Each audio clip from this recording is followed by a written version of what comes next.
सिकंदर महान की जीवनी। सिकंदर महान का जन्म 7-2-0-3-5-6 ईसा पूर्व को पेलामेसिदान यूनान में हुआ था।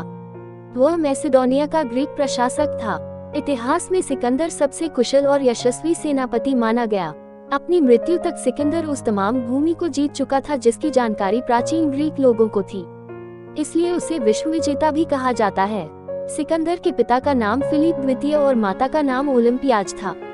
सिकंदर ने अपने कार्यकाल में ईरान, सीरिया, मिस्र, मेसोपोटामिया, फिनिशिया, जुदेया, गाजा, बेक्ट्रिया और भारत में पंजाब तक के प्रदेशों पर विजय हासिल की थी। सिकंदर ने सबसे पहले ग्रीक राज्यों को जीता और फिर एशिया, म्यांमार, आधुनिक तुर्की की तरफ बढ़ा। उस क्षेत्र पर उस समय फारस का शासन था। फारसी साम्राज्य मिस्र से लेकर पश्चिमोत्तर भारत तक फैला था। फारस के शदारा तृतीय को 3 अलग अलग युद्धों में पराजित किया। हालांकि उसकी तथाकथित विश्व विजय फारस विजय से अधिक नहीं थी। उसे शदारा के अलावा अन्य स्थानीय प्रोतापाले से भी युद्ध करना पड़ा था। मिस्र, बेक्ट्रिया तथा आधुनिक तजाकिस्तान में स्थानीय प्रतिरोध का सामना करना पड़ा था। भारत में सिकंदर का पुरु से युद्ध हुआ, जिसमें पुरु की हार हुई। भारत पर सिकंदर के आक्रमण के समय चाणक्य तक्षशिला में अध्यापक थे। तक्षशिला और गांधार के राजा आमीन ने सिकंदर से समझौता कर लिया। चाणक्य ने भारत की संस्कृति को बचाने के लिए सभी राजाओं से आग्रह किया, किंतु सिकंदर से लड़ने कोई नहीं आया। पुरु ने सिकंदर से युद्ध किया था किंतु हार गया। मगध के राजा महापद्मानंद ने चाणक्य का साथ देने से मना कर दिया और चाणक्य का अपमान भी किया। चाणक्य ने चंद्रगुप्त को साथ लेकर एक नए साम्राज्य की स्थापना की और सिकंदर द्वारा जीते गए राज्य पंजाब के राजदूत सेल्यूकस को हराया। सिकंदर के आक्रमण के समय सिंधु नदी घाटी के निचले भाग में विश्वविघ्न के पड़ोस में रहने वाले एक गण का नाम अगल रसाई था। सिकंदर जब सिंधु नदी के मार्ग से भारत में वापस लौट रहा था तो इस घर के लोगों से उसका मुकाबला हुआ। अगल रसोई लोगों ने सिकंदर से जमकर लोहा लिया।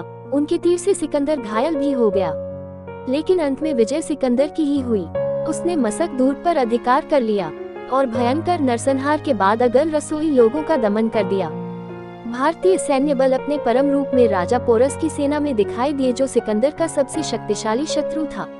उसने अरियन के अनुमान के अनुसार 30,000 पैदल सिपाहियों, 4,000 घुड़सवारों, 300 रथों और 200 हाथियों की सेना लेकर सिकंदर का मुकाबला किया। उसकी पराजय के बाद भी सिकंदर को उसकी तरफ मैत्री का हाथ बढ़ाना पड़ा। अगल रसोई जाति के लोगों ने 40,000 पैदल सिपाहियों और 3,000 घुड़सवारों की सेना लेकर सिकंदर से टक्कर ली। कहा जाता है कि उनके एक नगर के 20,000 निवासियों ने अपने आप को बंदियों के रूप में शत्रुओं के हाथों में समर्पित करने के बजाय बाल बच्चों सहित आग में कूदकर प्राण दे देना ही उचित समझा।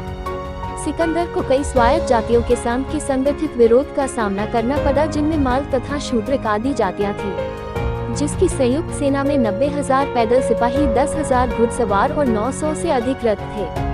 उनके ब्राह्मणों ने भी पढ़ने लिखने का काम छोड़कर तलवार संभाली और रण क्षेत्र में लड़ते हुए मारे गए। बहुत ही कम लोग बंदी बनाए जा सके। 325 ईस्वी में सिकंदर भारत की भूमि छोड़कर बैबीलोन चला गया। 33 साल की उम्र में बैबीलोन में उसकी मृत्यु हो गई।